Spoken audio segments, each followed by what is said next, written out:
सभापती महोदय, आज अंतिम आठवडा प्रस्तावावरती आणि विरोधी पक्षाच्या प्रस्तावावरती 260च्या विरोधी पक्षाच्या प्रस्तावावरती बोलायसाठी आज मी इथे उभा राहिलोय। खरं तर विरोधी पक्षाचं कामच असतं की विरोधाला विरोध करणं, पण काही गोष्टींमध्ये मी त्यांचा विरोध करणार नाही।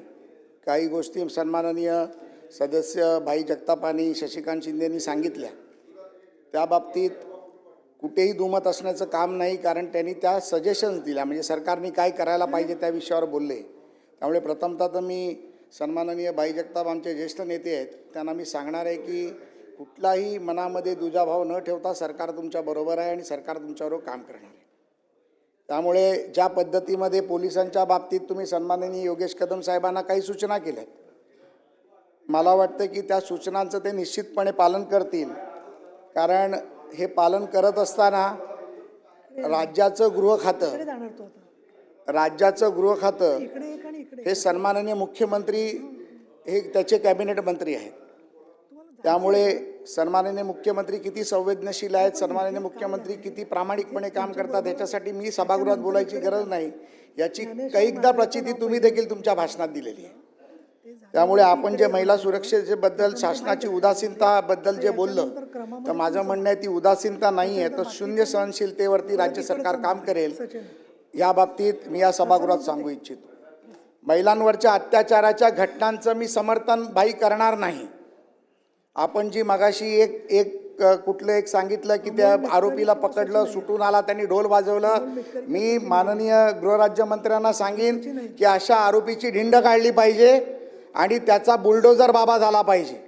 अशा प्रकारचे आरोपी जर या राज्यामध्ये काम करत असतील, महिलांवर अत्याचार करून जर ते सुटून आल्यानंतर जर त्याचा ढोल वाजवत असतील, तर त्यांचा ढोल वाजला पाहिजे, त्यांच्या घरावर बुलडोजर चालला पाहिजे, त्यांना पुन्हा अटक करून त्यांना मोकोकासारखा कायदा लावला पाहिजे, ही मागणी भाई जगतापांची आहे, त्याचं देखील मी समर्थन करतो। परंतु महिलांवरच्या अत्याचाराची गंभीर दखल देखील सरकारने घेतली आहे सांगताना मला चांगलं वाटतं। अल्पवयीन मुलीवरील अत्याचार प्रकरणामध्ये पॉस्को कायद्यानुसार तातडीने गुन्हे दाखल होत आहेत। फास्ट ट्रॅक कोर्टची तरतूद केलेली आहे। फास्ट ट्रॅक कोर्टमधून कसूर करणाऱ्या अधिकाऱ्यांवर कारवाई करण्याचं ठरवलेलं आहे। दोषींना कठोर शिक्षा तर व्हायलाच पाहिजे आणि त्यासाठी सरकार स्वतः पाठपुरावा करतंय, हे मला या माध्यमातून सांगावंसं वाटतंय। भाई, आपण एक अतिशय चांगली कल्पना दिली की सायबर क्राईमच्या बाबतीत एक कमिशनरेट असलं पाहिजे। मला वाटतं की यामध्ये राज्याच्या मुख्यमंत्र्यांनी मागील 3 वर्षापासून एक डिपार्टमेंट इंडिपेंडंट फॉर सायबर क्राईमसाठी तयार केलं, ज्याच्यामध्ये AI आणि ADG रँकचे अधिकारी राज्य पातळीवरती निर्मित केले आहेत आणि त्या माध्यमातून प्रत्येक कमिशनरेटमध्ये, प्रत्येक SP डिपार्टमेंटमध्ये त्याची तरतूद देखील केली गेली आहे की DCP रँकचे अधिकारी, सिनियर अधिकारी करतायत।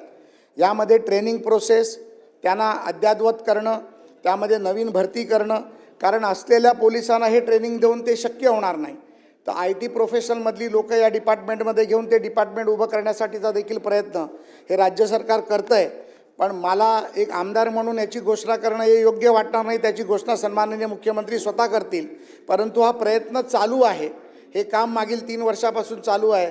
काल देखील आपण बघितलं असेल तर मायक्रोसॉफ्टचे सिंदर पिचाईनी AIच्या संदर्भात एक मुंबईमध्ये प्रेझेंटेशन दिलं, ज्याला स्वतः राज्याचे मुख्यमंत्री नागपूरहून मुंबईला गेले आणि AIच्या माध्यमातून AIचा दुरुपयोग, AIच्या माध्यमातून जसं तुमचं मॉर्फिंग केलं गेलं, किंबहुना तुम्ही एक स्विगीचं उदाहरण दिलं, लोकांचे पैसे खात्यातून काढले जात आहेत, डिजिटल अरेस्ट दाखवली जाते, याच्यावरती देखील फार मोठ्या प्रमाणावर राज्य सरकार काम करतं आहे। आणि मला आज एका गोष्टीचा आनंद आहे की या विषयावर आपण चर्चा करत असताना सन्माननीय महिलांच्या बाबतीत संवेदनशील असलेल्या उपसभापती चेअरवर बसले, त्यामुळे त्यांचा सातत्याने या गोष्टीसाठी पाठपुरावा असतो की महिलांच्या अत्याचाराचा विषय असेल, महिलांचा कुठे काही घटना घडली तर विषय असेल, आमची नीलमताई असेल, आमची चित्राताई असेल, ही सातत्याने त्या ठिकाणी पोचून त्या ठिकाणच्या अधिकाऱ्यांना तात्काळ कारवाईचे आदेश देऊन ह्या बाबतीतला पाठपुरावा करतात। त्यामुळे आमच्या भगिनी देखील तेवढ्या सक्षम आहेत आणि त्या देखील असल्यामुळे हा कायदा होत असताना ताईंच्या देखील इनपुट्स, दोन्ही ताईंच्या इनपुट्स यामध्ये आम्हाला निश्चितपणे मिळतील याची मला खात्री आहे। राज्यातील पोलीस यंत्रणा दबावाखाली नाही तर कायद्यातील चौकटीत काम करते। फरारी आरोपीच्या बाबतीत CID असेल, ATS असेल, अनेक आपण स्वतंत्र यंत्रणा यासाठी उभ्या केलेल्या आहेत। आणि आकडेवारीनुसार जर सांगायला गेलो तर जुलै 2025च्या आकडेवारीनुसार 2023च्या तुलनेत 11,659 गुन्ह्याची ही घट झालेली आहे, हे आकडेवारीमधून दिसतंय. सायबर गुन्ह्यामध्ये उघडकीस आलेले प्रमाण 16% 19% गेलेलं आहे. कारण आर्थिक फसवणीमध्ये जे पैसे परत मिळतात त्याचं प्रमाण आत्तापर्यंत 20% होतं. आता AIचा वापर करून ते प्रमाण जवळजवळ 61% गेलं आहे. ह्याची अनेक उदाहरणं मुंबईमध्ये देखील सभापती महोदय आपण पाहिलेली आहेत. गोल्डन आवरमध्ये माहिती मिळण्यासाठी 90% प्रकरणात नागरिकांना पैसे मिळाले. आपल्याकडे नवीन नवीन बाई स्कीम येतात, डबल पैसे करायचे, डायमंड विकत घ्यायचं, सोनं डबल करायचं. माझं तर मागच्या अधिवेशनात देखील मी सरकारला या बाबतीत विनंती केली होती. अशा प्रकारची दुकानं किंवा शॉपिंग मॉल्स किंवा शॉप्स उघडत असताना त्या ज्या परवानग्या मागतात त्या परवानग्यांमध्ये पोलिसांची परवानगी घेणं किंवा सायबर क्राईमची परवानगी घेणं, गुन्हे आर्थिक शाखेची परवानगी घेणं हे बंधनकारक केलं पाहिजे. मुंबईमध्ये दादरसारख्या भागामध्ये असंच एक गोल्डचं डायमंडचं दुकान केलं होतं आणि आर्टिफिशियल डायमंड 6 आठवड्यात डबल पैसे करतील अशा प्रकारचं ते प्रकरण होतं. भाजी मार्केटमधल्या मंडईमधल्या व्यापाऱ्यांनी पैसे लावले आणि एक एक व्यापाराचे 4-4, 5-5 कोटी रुपये डुबले आणि नंतर लक्षात आलं की हे सायबर क्राईम करणारे हे जे भामटे होते ते युक्रेनमधनं आलेले होते.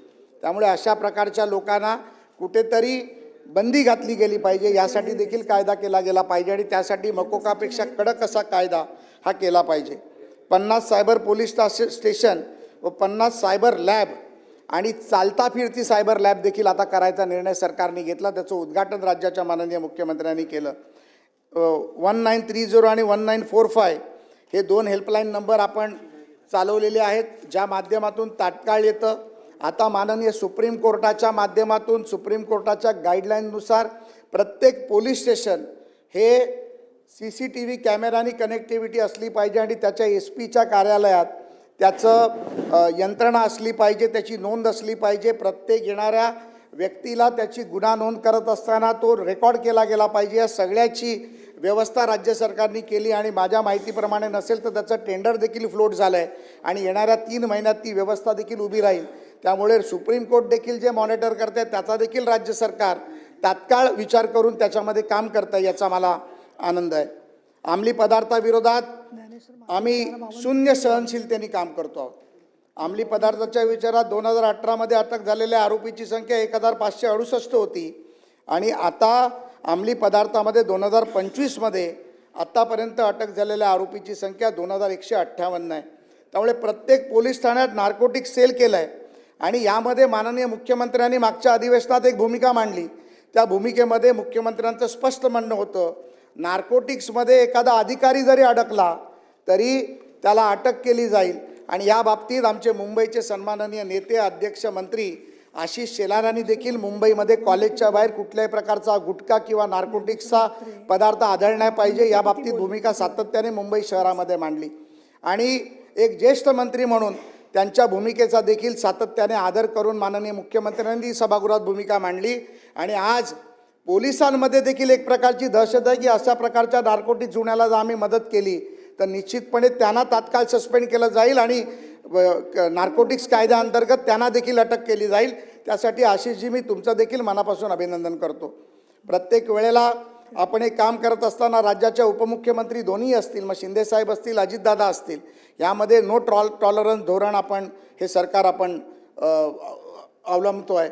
आणि त्यामुळे मला वाटतं की येणाऱ्या काळामध्ये AI असेल, नार्कोटिक्स असेल, महिलांच्या अत्याचारावरतील गुन्हे असतील, यामध्ये सातत्याने आपल्याला काही ना काहीतरी चांगल्या प्रकारे त्याचे नियम बनवून त्याची अंमलबजावणी करत असताना या तिघांच्या नेतृत्वात राज्य सरकार दिसेल याची मला खात्री आहे. आतापर्यंत बांगलादेशी घुसखोरांचा फार मोठा प्रश्न होता. 1006 बांगलादेशी घुसखोरांना अटक केली, 365 नागरिकांना हद्दपार केलं आणि 28 नक्षलवादी ठार करून 8 प्रमुख नेते आत्तापर्यंत सरेंडर केले गेले. मला मागच्या माझ्या अंतिम आठवडा प्रस्तावात आठवतं आहे की मी या बाबतीत बोललो होतो की गडचिरोलीचा माओवाद ते विकासवादापर्यंत आज गडचिरोली जायला लागली आहे. आज गडचिरोलीमध्ये काल परवाच गडचिरोलीच्या IG बरोबर शंभूराजे माझी बोलताना चर्चेमध्ये अनौपचारिक चर्चा होत होती. ते म्हणत होते की आता 2-3 लोक फक्त माओवादी राहिले असतील, बाकी जेवढे प्रमुख नेते होते ते सरेंडर झाले. आणि सरेंडर होत असताना त्यांनी सरेंडर होऊन सर्व प्रकारचे हत्यारं टाकली आणि आता मुख्य प्रवाहात ते आले. त्या ठिकाणी महिलांसाठी उद्योग व्यवसाय सुरू केले गेले, महिलांसाठी मशीन काम सुरू केलं गेलं, मायनिंग हब चालू केला गेला आणि अनेक अशा विकासाच्या गोष्टी या माध्यमातून केल्या जात आहेत. सन्माननीय भाई जगताप आणि पोलीस शिपाई भरतीचा विषय काढला. भाई, मला तुम्हाला सांगायचं आहे की पोलिसाच्या बळकटीकरणासाठी आत्तापर्यंत 18,331 शिपायांची भरती केली गेली. 17,471 रिक्त पदे आता भरणार आहे आणि 15,000 नवीन भरतीचा निर्णय झाला. आणि काल जो राज्याच्या माननीय मुख्यमंत्र्यांनी मुंबईचे नेते आशिषजी असतील, कालिदास कोळंबकर असतील, इतर सर्वच, सचिन भाऊ असतील, सर्व भाई आपण पण असाल, आपण पोलिसांचे पुत्र आहात हे आपण सांगितलं. त्यामुळे पोलिसांच्या बाबतीत आपण संवेदनशील असतात. मुंबईमध्ये न भूतो न भविष्यतो असा निर्णय जो आपले सन्माननीय ज्येष्ठ आमदार कालिदास कोळंबकर सातत्याने पोलीस हाऊसिंगबद्दल बोलतात, त्याचा काल निर्णय घेतला गेला आणि SCS हाऊसिंगच्या माध्यमातून एक कमिटी स्थापन करून 47,574 पोलीस निवासस्थानं बांधण्याचा निर्णय घेतला गेला, ज्याचा अहवाल 3 महिन्यात देऊन त्यामध्ये देखील माझ्या सूचनेचं पालन केलं जाईल याची मला खात्री आहे. की BST डेपोसारखे डेपो आहेत, क्लस्टरच्या इमारती आहेत, स्वयं पुनर्विकासाच्या इमारती आहेत, झोपडपट्टी पुनर्विकासाचे प्रकल्प आहेत, रमाबाई नगरसारखे प्रकल्प होत आहेत. या प्रकल्पामध्ये देखील शंभूराजे आपण सन्माननीय उपमुख्यमंत्र्यांना सांगून या पोलिसांच्या घरासाठी त्यामध्ये तरतूद केली तर त्यांना 15 लाखात घर मिळेल. सन्माननीय प्रसाद लाड, आपल्याला किती वेळ पाहिजे? अजून 5 मिनिटं. मी 7:02 झाल्यात, 7:10ला संपवतो.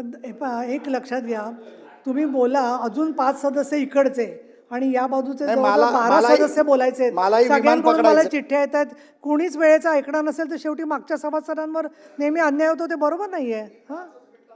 ऑलरेडी 10 मिनिटं झाली. बरोबर 7:10ला मी माझं तोंड बंद करतो. 8 मिनिटं होत आहेत. नाही, 5च मिनिटं घ्या आता. चला. सभापती महोदय, मला फक्त एवढंच सांगायचं होतं की पोलीस भरतीच्या बाबतीत जे बोललं गेलं ते खरं नव्हतं. कारण पोलिसांची भरती, पोलिसांचं मनोबल वाढवणं, पोलिसांना अत्याधुनिक शस्त्र देणं, पोलिसांना अत्याधुनिक गाड्या देणं, महिला पोलिसांची सुरक्षा करणं, महिला पोलिसांचं पथक स्थापन करणं, पोलिसांना घरं देणं, हे सगळं मनोबल वाढवण्याचा प्रकार आहे. बाईंनी देखील लहानपणी एक छोट्या 180 फुटात ते राहिले असतील पोलीस कॉलनीमध्ये, पण आज तोच पोलीस जेव्हा 500 फुटाच्या घरात जाईल तेव्हा बाईला देखील आनंद होईल. आणि बाई आणि आम्ही सगळे त्या उद्घाटनाला जाऊ, आपल्यालाही ताई बोलवू, आशिषजी निश्चित आम्हाला बोलवतील याची खात्री आहे.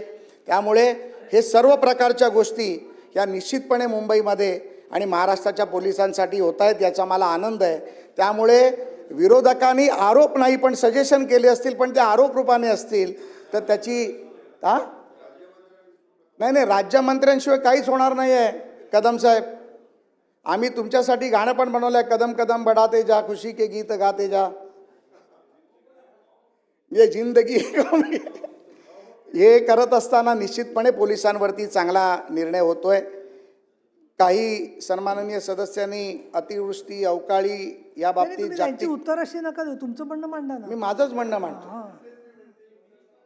असं प्रघात नाहीये ना. मी प्रयत्न करतोय पुढे जाऊन चांगलं बोलता येईल म्हणून. तुम्ही थोडाफार प्रतिवाद करू शकता, पण तुम्ही उत्तर नका देऊ. नाही भाई, पण मला प्रयत्न करू दे ना, कधीतरी संधी मिळेल. आशिष कधीतरी संधी देईल. आशिष कधीतरी संधी देईल. असं नाही करतायत. चला. नाही, माझं म्हणणं एवढंच आहे की सन्माननीय राज्याचे मुख्यमंत्री देवेंद्रजींच्या सरकारमध्ये निश्चितपणे क्वालिटी बेस्ड सिलेक्शनच्या माध्यमामध्ये 0 टॉलरन्स पॉलिसीमध्ये 100% निकृष्ट दर्जाचे प्रकल्प होतील. शेतकरी, कष्टकरी, महिला, कामगार, बेरोजगार, तरुण तरुणी, युवती यांना निश्चितपणे या राज्यामध्ये न्याय मिळेल याची मला खात्री आहे. आपण अनेक लोकांनी शिक्षकांच्या बद्दल प्रश्न मांडले.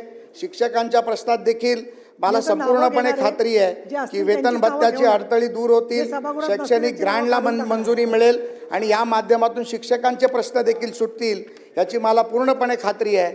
प्राध्यापक भरतीचा जो विषय आहे, शिक्षकेतर कर्मचाऱ्यांचा जो असंतुष्टपणा आहे, त्याच्यावर देखील सरकार निश्चितपणे निर्णय घेईल. आमचे दादा भुसेसाहेब इथे बसलेत. कर्मचाऱ्यांसाठी वेतन समायोजनचा GR लवकरात लवकर ते काढतील याची माझी मागणी आहे. नॅकचं नामांकन सुधारण्यासाठी मोठ्या प्रमाणावरती गुणवत्ता देखील ते धोरण आणतील याची देखील मला खात्री आहे. आणि अनेक विषयांमध्ये बोलता येईल, परंतु अनेक सदस्यांना बोलायचं आहे.